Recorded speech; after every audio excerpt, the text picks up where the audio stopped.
And we are recording. So we're going to do our legislative update with Jamie, where he'll go through our kind of, oh, Brock Sampson. I like that one. I love Venture Brothers. So Jamie's going to go over our priority bills and take some questions on that. Doug is going to go through the Electrify Howard County progress, and I will talk briefly about our first day of session, kind of visual display around wind power, and then we'll get to meet Natalia a little bit more, and then we'll say thank you so much for being here. So I'm going to go ahead and turn it over to Jamie, I think. Thanks, James. So I think this folks who were on last month's call got the same rundown of bills, but we've got updates on some of them. And just to go through really quick, the 5 bills that the Chesapeake Climate Action Network is looking to support and hopefully pass this legislative session is 1, the POWER Act, aka the Promoting Offshore Wind Energy Resources Act. I think that's a pretty clever acronym.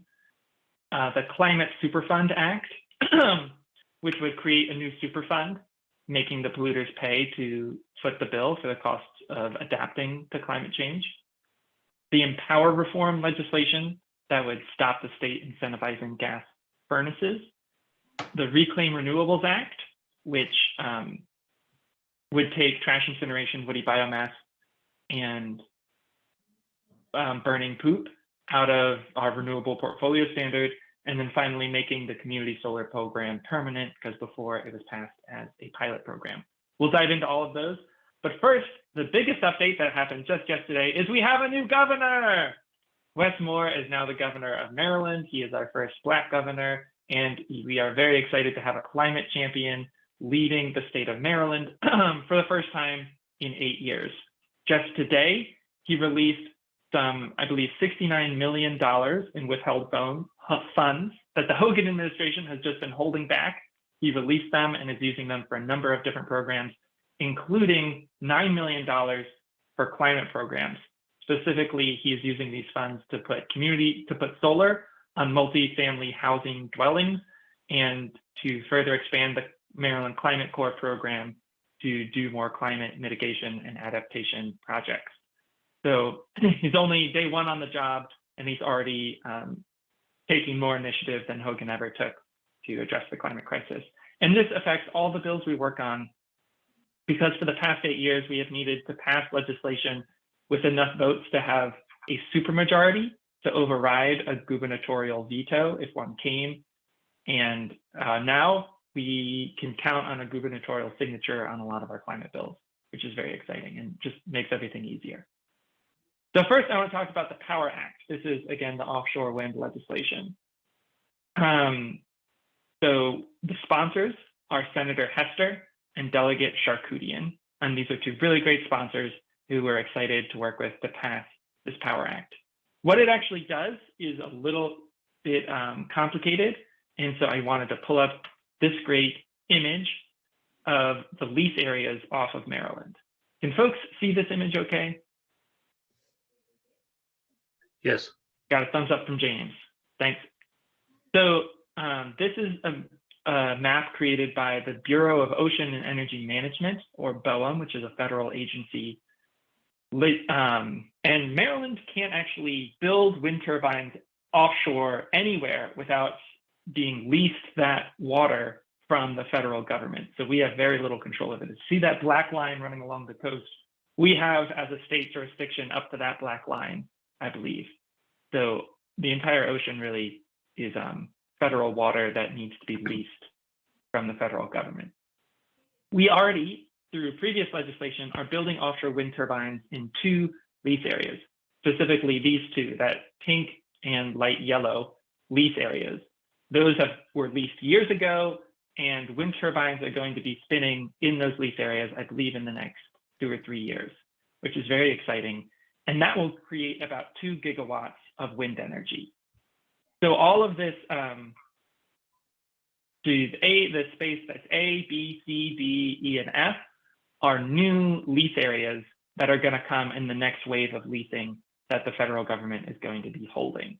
And that is very exciting because, as you can see, those spaces are much bigger. They're farther off from shore, so that the concerns about being able to see a wind turbine were never real concerns, in my opinion, but those will be alleviated as well.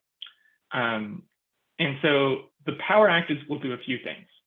First and foremost, it is going to further build out those two existing lease areas. We have about 2 gigawatts in those lease areas, but we can get another gigawatt of offshore wind squeezed into those spaces. So we fully build out the lease areas. The other thing it does is it builds the shared transmission infrastructure necessary to build out in A, B, and all these other massive lease areas. Just in those 2 tiny lease areas, they have used up all of the grid connection capacity that currently exists. So we took all the low-hanging fruit.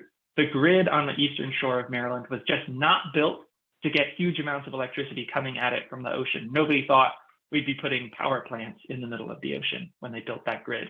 So there are huge transmission upgrades that need to be built in order to fully tap this massive offshore wind potential. And so the bill has the state facilitate the construction of shared transmission infrastructure.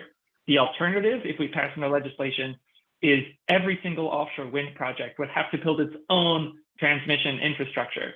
And that is just the most inefficient, most costly way to develop offshore wind. Let's just put it all in one place and reduce costs that way. So that's the first 2 things the bill does. It builds out the existing lease areas and it builds transmission.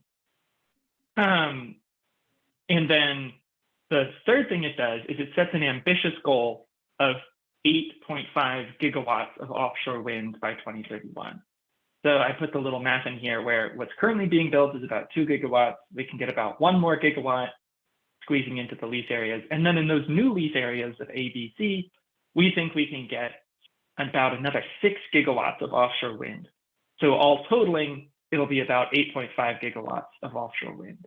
And it's really important to pass legislation this year setting that goal, because this year, the Bureau of Ocean and Energy Management is going to finalize these lease sales. And they have other people bugging them to shrink the amount of ocean space that is being dedicated to offshore wind. They have the Coast Guard saying that the Coast Guard needs like 10-mile wide strips between the wind turbines to move its ships. I don't know who is so bad at driving a ship that they need 5 miles on either side of the ship to make sure they don't hit anything. But we think that they can accommodate the Coast Guard's needs while still maximizing the amount of ocean space that can go to offshore wind. So by putting in law that Maryland wants to build 8.5 gigawatts in those lease areas, it influences the Bureau of Ocean and Energy Management to have them give us more generous lease areas. So further build out existing lease areas, build transmission, and set an ambitious goal. That's really what the Power Act is doing, in addition to some increasing labor standards and consumer protection provisions. The bill is going to go to two committees.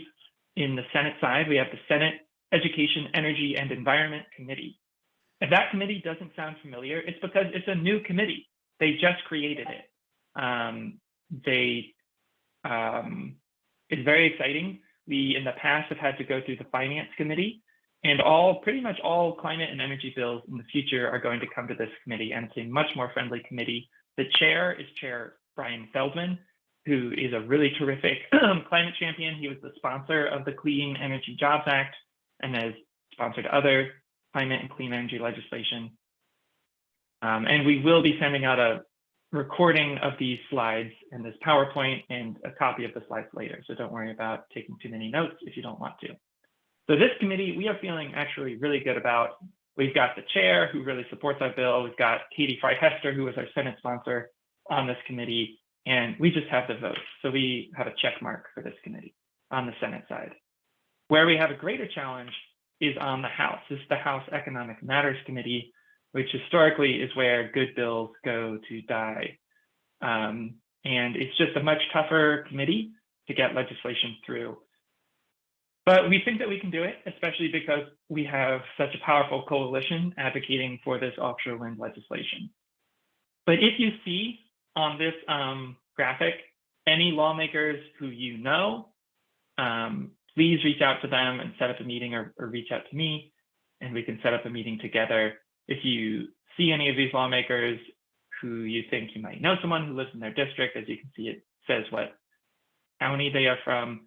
That would be really critical. These are the primary people we are trying to influence in order to get this legislation passed, with a special focus on the chair and vice chair, chair being C.T. Wilson and the vice chair being Brian Crosby. The chair is from Charles County, so Southern Maryland, and the vice chair is from St. Mary's County, so even farther south in Maryland. If you know anyone who lives in St. Mary's County or Charles County, please reach out to them or connect them with me. Steve, that's great that Andre Johnson is your district. Let's follow up and find a time to meet with them. The Chesapeake Climate Action Network is not actually having a lobby night this year the way that we have in previous years. And that's in part because we just have reduced capacity. We have two of our top staff members are both on parental leave right now, which is really exciting. We're so happy for them and their babies, but we just don't have the capacity we've had in previous years, and we're not having a lobby night. That said, if you want to set up a meeting with your lawmaker to talk about this legislation or other legislation, please just email me or James, and we will set up a time together to meet with your lawmaker and make sure you have all the information you need to have a really successful lawmaker meeting. Yes, Sandy, Mark Fisher is a tough nut to crack. Yeah, he's one of the most right-wing Republicans who sit on that committee. Oh, Joanna, that's great that Lily Chi is your representative. Wow, we've got some great economic matters representation on this call. And I guess that means that David Fraser Hidalgo is also your delegate, though he is such a climate champion, we don't have to worry about him. So the top lines from this is that our priority bill, our number one priority bill, is the offshore wind bill, the Power Act, and the number one place where we need to do work to help get it passed is in the Economic Matters Committee in the House. I'm going to move on and do the other ones a little more quickly. Even if we eliminated our emissions today, there's still a lot of climate change that is baked into the system that is going to cause a lot of damages. We have a bill this year introduced by David Fraser Hidalgo and Senator Ben Cramer that would use the proven legal mechanism of a super fund to force polluters to pay for the damages that they knowingly caused. There's more than 20 super funds currently operating in Maryland. You know, these things have been operating for decades. Like I say, it's a proven policy mechanism. And it would raise a lot of money, and that would go to important things because climate crisis is going to cause a lot of damage. I'm going to pause really quick because I see a question in the chat about funding sources for the Power Act. I mean, the good news is that the cost of offshore wind is plummeting so much that we commissioned a study, and the study found that the cost of offshore wind is cost competitive with standard offer service. So there's error bars where it could be a little more affordable, it could be a little more expensive, but the cost is right in there and very comparable with standard offer service with a little bit of uncertainty. What's innovative about the Power Act, let me just go back to the Power Act to make sure, is it has an innovative way of financing the construction of that new gigawatt of offshore wind, which is instead of putting it on ratepayers, which is the way these bills currently work, where you charge everyone who pays an electric bill, you'd say another $1 a month to build this offshore wind. That instead, we would have the state of Maryland build this offshore wind themselves and sell the energy on the grid themselves. So we're cutting out the utilities. And what that does is it puts the financial burden on taxpayers instead of ratepayers. And taxpayer systems are a much more progressive form of raising revenue than ratepayers. In the ratepayer system, everyone who pays an electric bill pays the same flat rate. So if you have a lower income, it's a much larger percentage of your income. In the taxpayer system, you know, if you make more money, you pay more money. So it's more progressive that way. So I'm glad you asked that, Michael, because we actually have a really innovative way for financing it. And we think it will save taxpayers money, but in the worst case scenario where it is more expensive, that burden will be felt by taxpayers, not ratepayers. And if you didn't follow all of that, don't worry about it. You don't need to necessarily follow all that, but also happy to answer questions after this. And the Climate Superfund Act will attribute a certain percentage of the climate crisis caused to specific businesses. So, BP, Chevron, Shell, Exxon, they will each, every company that is emitted over a certain threshold of carbon emissions will be calculated like you committed. You are responsible for, say, 12% of anthropocentric climate emissions in the atmosphere, and you will pay 12% of this $9 billion number that we think Maryland is owed. We also have Empower Reform. This is the official logo of the Empower program in Maryland. As you can see from the logo, this program incentivizes new gas furnaces. It is unfortunate because we want to have no new gas furnaces, and Doug is going to talk to you more about that later. Its goal is to get more efficient gas furnaces in your home, but we really want to entirely get away from gas furnaces. Any gas furnace you build could last for decades, and we want to have eliminated our emissions by 2045. So it's just not compatible. We are trying to change this program so that it will incentivize electrification instead of just building more efficient gas furnaces. Its sponsors are Delegate Lily Chee in the House and Senator Karen Lewis Young, who represents Frederick County on the Senate side. And we also want to change it to better serve low and moderate income households more effectively. We also have the Reclaim Renewables Act. This, as many people on this call know, we have a renewable portfolio standard in Maryland that currently incentivizes trash incineration in Maryland, as well as chopping down forests and burning them for energy, and collecting cow and chicken poop and using that for energy. We don't really think any of those are clean renewable sources, and we shouldn't be subsidizing them as a state. This bill is only introduced on the House side. The sponsor is Vaughn Stewart, and it would just take those dirty forms of energy out of our renewable portfolio standard. This is a really important bill. Our last bill is making permanent the community solar program. Community solar, allows someone who doesn't have access to their roof or can't put solar on their roof for whatever reason to own solar somewhere else near them. The sponsors, so community solar was created in Maryland as a pilot program about 7 or 8 years ago. And the pilot program is about to run out, so we need to pass legislation this year to make it permanent. The sponsors are Delegate Clippinger and Senator Brooks. So that takes me through our legislative priorities. Next, we're going to hear from Doug about the HOCO electrification campaign. But before we go there, I wanted to pause for questions on legislation. And you can feel free to throw a hand up or to put it in the chat. Probably the chat is the easiest, or you can just yell real loud and we'll hear you. I see Krista has a hand. And there's a couple questions in the chat. So maybe Jamie wants to hit those. Great. Yeah, let me run through some of these questions in the chat really quick. Steve, I see your question about whether the Power Act has provisions to have Maryland partner with Delaware and/or Virginia to build out our grid infrastructure. This is a great question because anytime you build grid transmission anywhere, it benefits all the neighboring states. It just creates more pathways for electrons to flow. It balances the grid. Everybody gets the benefits. The legislation is written in such a way to make sure that it can be built in such a way that the cost of that transmission will be shared between Maryland and its neighboring states because they'll be getting the benefits as well, and that those neighboring states have input on what that transmission infrastructure looks like.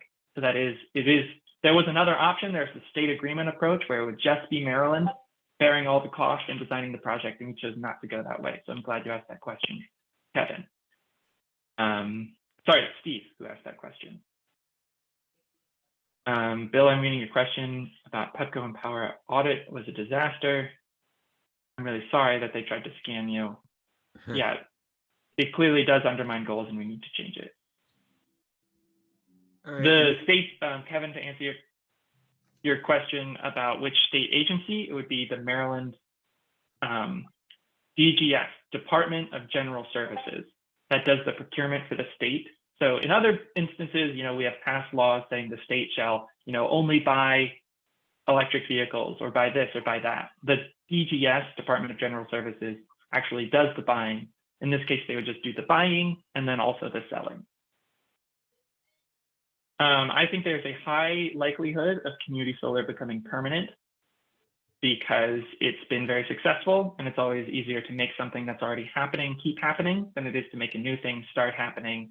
I don't know what happens to the project if it doesn't become permanent, and that's one reason I think it will, because that would just be too much uncertainty. There are fact sheets, Joanna, that we can send around after this call.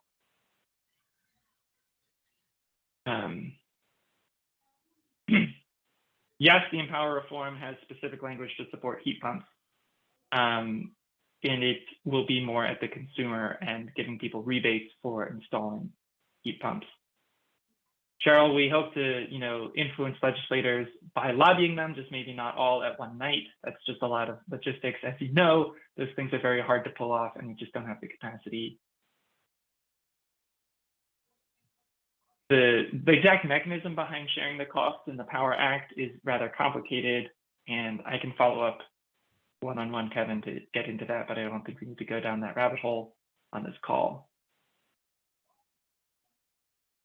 I'm sorry that St. Michael's doesn't have community solar. Kevin loves rabbit holes. All right, am I caught up on questions? Am I missing anybody's questions?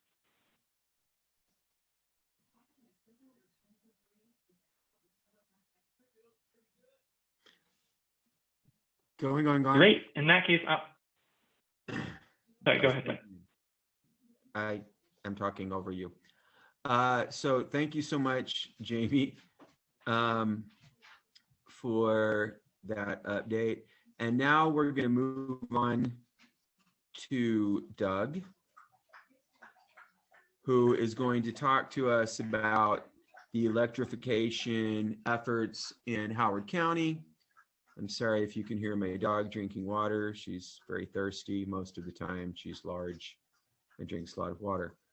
And Doug's gonna go over that and then take some questions on that from people who are interested. So Doug, take it away. Great, thanks, James. Jamie, nice job. I learned a lot from your overview there. I don't have a PowerPoint. I just want to talk to you off the cuff a little bit. I haven't been on one of these meetings for a couple of months, but so some of you are new, but in general, most of you here know that houses and buildings that are fueled by methane gas or by propane actually contribute a lot of greenhouse gas emissions to the atmosphere. And it's an area that is reasonably new to people. That we've talked about electric cars and vehicles for a long time. We haven't talked about buildings for a long time. Buildings are a major source of greenhouse gas emissions. And one of the initiatives that CCAN has had for the last several months is to try to work with localities to try to get local ordinances or laws to stop the ability of future buildings in the jurisdiction to burn fossil fuels. And we started this work in the District of Columbia. We passed a couple of very strong laws in July in the District of Columbia that require all future buildings to be actually net zero, which is stronger than electrified. But once we accomplished that, we moved on to Montgomery County, and I see that Rob Wald here is with us here tonight, and CCAN was sort of central to putting together a big coalition of other environmental groups in Montgomery County and encouraging the Montgomery County Council to pass legislation that would require most future buildings in the county to be electrified and not burn fossil fuels. And we were very successful at that. We ended up with a unanimous vote of the Montgomery County Council on November 29th, which was a great victory for all of us. And then immediately after that, Howard County, which is just east of Montgomery County, was interested A council member who has become the chairman of the Howard County Council wanted to introduce legislation and move it on a very fast track, reached out to us, engaged us in helping her write the legislation. She introduced it on January 3rd. We had a legislative hearing last Tuesday night that lasted until after 11 p.m. And the bill is on a very fast track. We were looking toward a final vote on February 6th.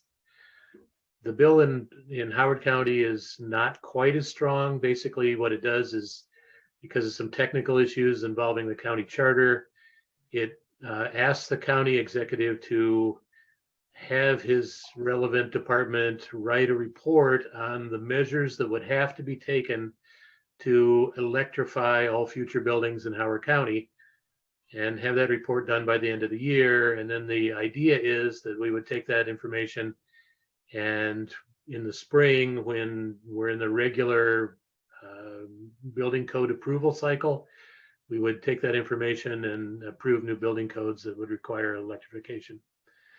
I got to tell you, I've been an environmental lobbyist and advocate for many, many years, close to 30 years now, a lot of that with the Chesapeake Bay Foundation. And it's amazing to me that these sort of local battles are so tough. And even in Howard County, that has mostly a Democratic political establishment, getting this bill over the top is still up in the air. I'm not sure whether or not we're going to do it. We've got a coalition together. We're trying hard to get citizens to chime in with their county council members and with the executive, and having some success at that. But so far, we're not sure that we have the votes in hand. So I guess the bottom line here is that CCAN, in addition to the strategy of working at the state level that Jamie told you about, we're also trying to work through the counties and get legislation at the county level. And so far, we've been pretty successful in the district in Montgomery County. Knock on wood, hope that we're going to be able to do just as well in Howard County on February 6th. If any of you live in Howard County, or even if you don't live in Howard County and you want to help us out, it certainly would be appropriate for you to email the Howard County Council and tell them that you're interested in these issues and you think it's important that houses and buildings don't burn fossil fuels, and that please pass the legislation. And I'll put the details in the chat. Happy to take any questions or comment anymore if people have other things to talk about on that. Yeah, so if anybody has questions for Doug, if you want to throw your email into the chat, then people, could maybe contact you directly, or I will throw my email. That question mark was random. It's because I'm secretly the Riddler and I have to run out at 10 to start committing crimes.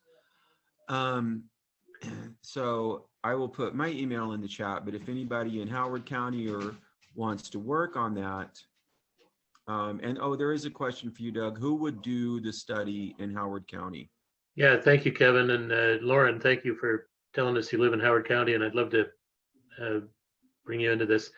So the way the legislation is written is that the Department of Inspections, Licenses, and Permits, which is basically the permitting agency in Howard County, would do the study.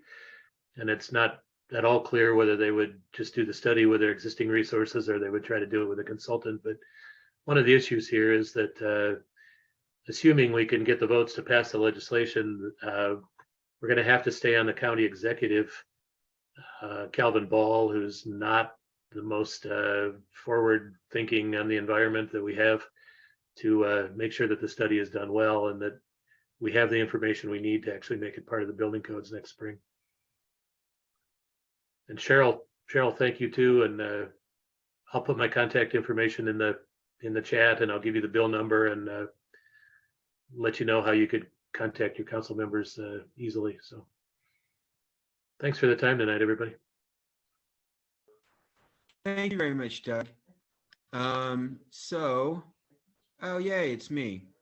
If we want to go to the next slide, this is just a a little visual of our first day of session, art installation, as I'm calling it somewhat pretentiously, to promote the offshore wind, the power bill, which is a great acronym. I wonder who came up with it. And so this is what we did for the first day of session, where we had our wind turbines. It's not immediately obvious in still photography, but we had our wind turbines in the background. And so they had lights going from them that went to that's a giant power strip in the middle, made out of Chewy boxes, I'll just say. So if you get Chewy for delivery, you can do amazing things with those boxes.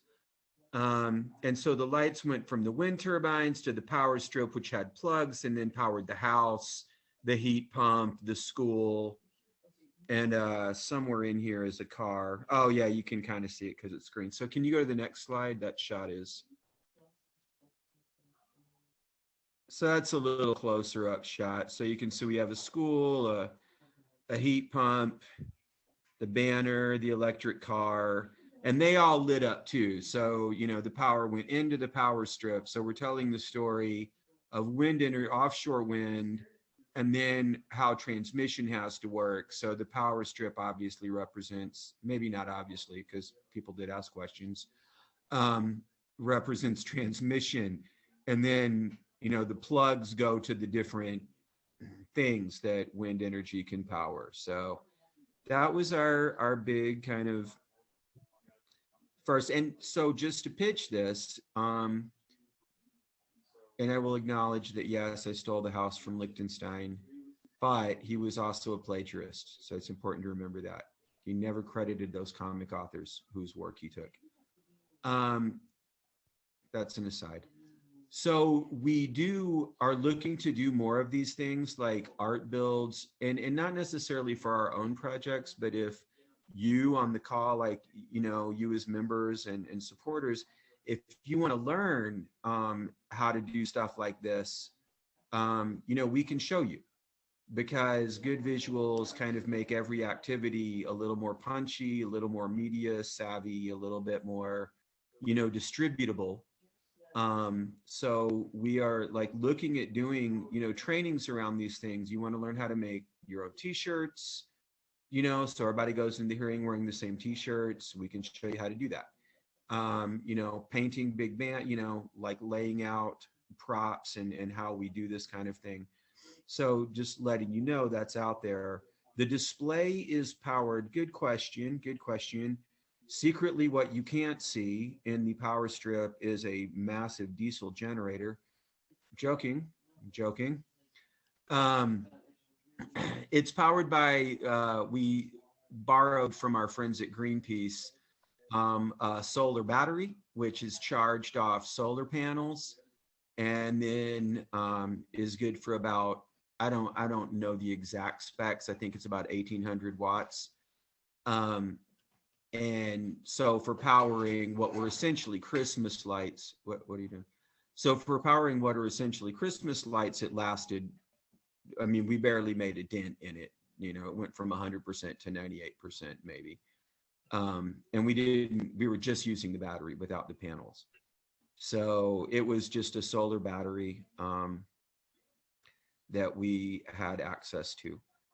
So that was kind of the first day of session activity. So like I say, if you're interested in learning how to do stuff like this, so that you can share your skills with other people in your community so that everyone can do it, please contact me. My email is upward in the chat.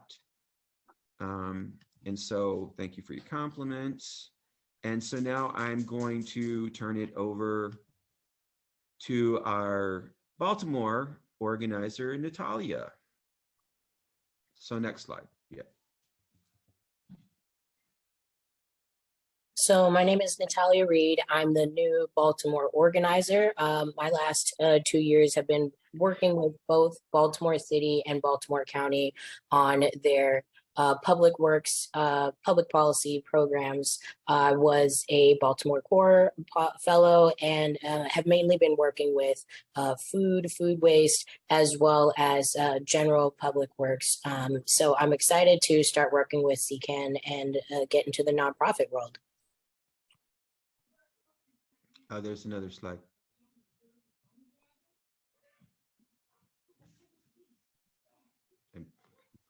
Didn't know how So to yeah, this is basically just sort of summarizing a few of the things that I said.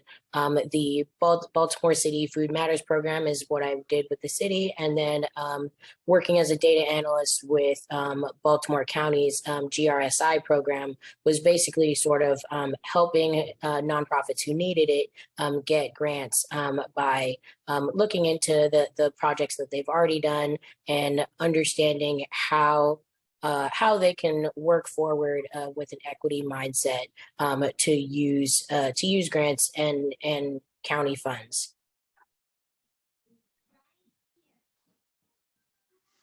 Great.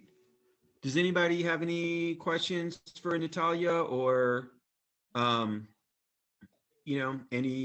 issues like from Baltimore County residents on things that Natalia might want to look into?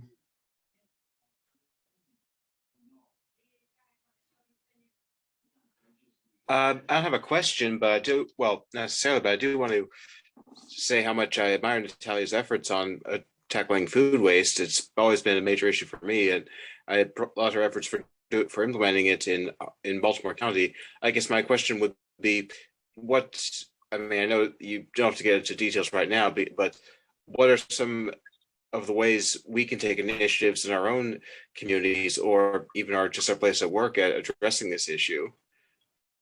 For the issue of food waste, a few of the things that we did, yes, someone just mentioned the food waste composting pilot program. I was there to help with that, where basically Citizen Street now is working together with a farm you can bring your compost there, compostable materials there. There is a list as to what materials those are, as well as to certain farmers markets. And then you don't have to have, I live in an apartment, I certainly can't compost at home. So there are areas where you can bring compostable materials to do that. You can also just in general go on their website and think about ways to buy less food. I could talk about this all day. I'll make sure to buy less food, or be careful when you're cooking food to make sure that you're not wasting it. Of course. Where's the website, and that we can get more information on, and where we can get more information on how to start like a local repository for food waste? Baltimore City Department of Solid Waste is where they have all of that information, specifically the Food Matters program. Great, thank you so much. No problem. And there is also in Baltimore a community compost organization. If people are interested in learning more about that, one of our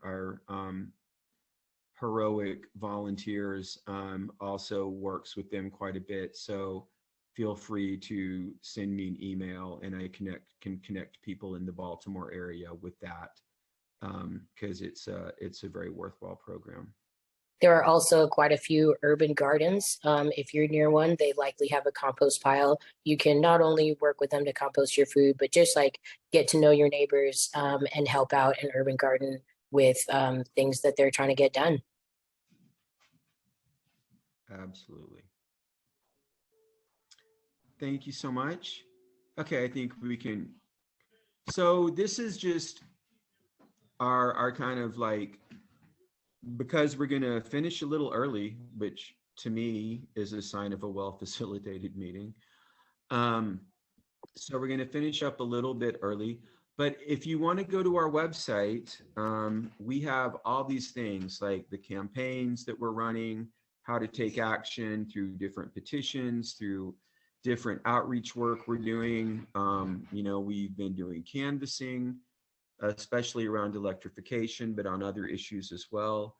What I was talking about with trainings and resources, where, if this is not the group working on the thing that you want to work on, we can find you the group that's working on the thing you want to work on, because, you know, we have our members only event calendar.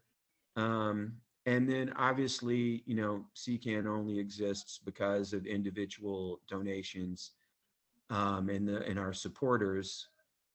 And so, you know, if you're motivated, if you heard anything today that motivated you to donate, that would also be fantastic. But, you know, we're here whether you do or don't. So, you know, just like trying to get the work done. So I will say, does anybody, Jamie, Natalia, Doug, anybody have anything else to add? The polar bear plunge. Yes, that was, so there's two things there. So polar bear plunge, yes, you know, and also feel free to partake in the polar bear plunge. You know, just I said if anybody donated $100, they could pick my swimsuit, and that was a really, really big mistake on my part. So what are we trying to help people do to take advantage of the IRA provisions for electrification? I'll throw that one to Jamie.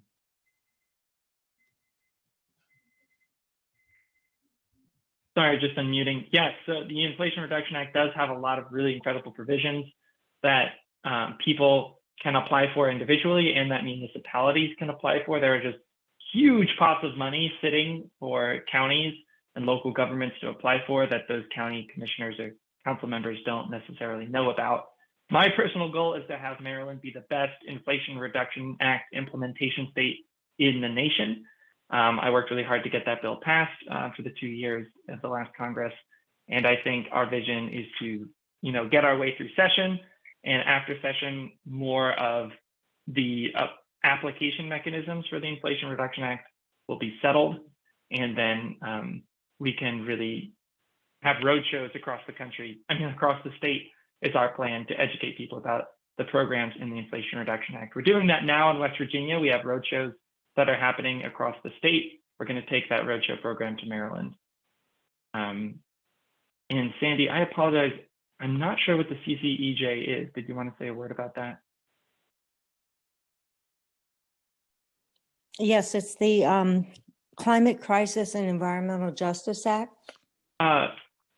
Yes, yeah, we are working on the Climate Crisis and Environmental Justice Act. I've actually worked on that bill a lot, and I apologize for missing an acronym, but we work closely with WANDRA and Climate Exchange on that bill. Okay, because I was on their coalition meeting recently. I saw CCAN on the list of organizations, but I didn't see anybody from CCAN there. So I was just curious. I told them I was a member of CCAN, so I brought you up. Okay, you represented us. Yeah, Rewiring America has really good information about what specific programs you can benefit from in the Inflation Reduction Act. Thank you, Doug, for putting that in the chat.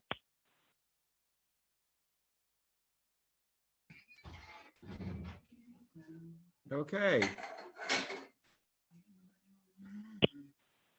If that's it, I have a 15-year-old. If that's it, if anybody has any more questions, thank you all so much for calling in and being part of the call. And we look forward to seeing you. And just really quick, as a reminder, if there's content in the chat that you wanted to save, please, you can open the chat and press the 3 little dots that say more, and there's an option to save the chat.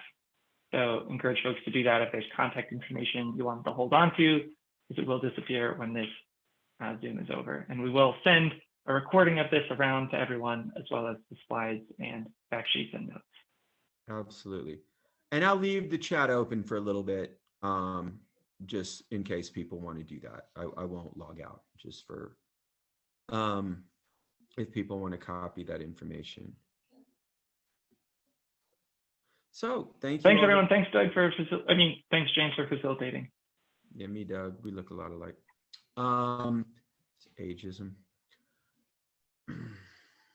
I'm sorry.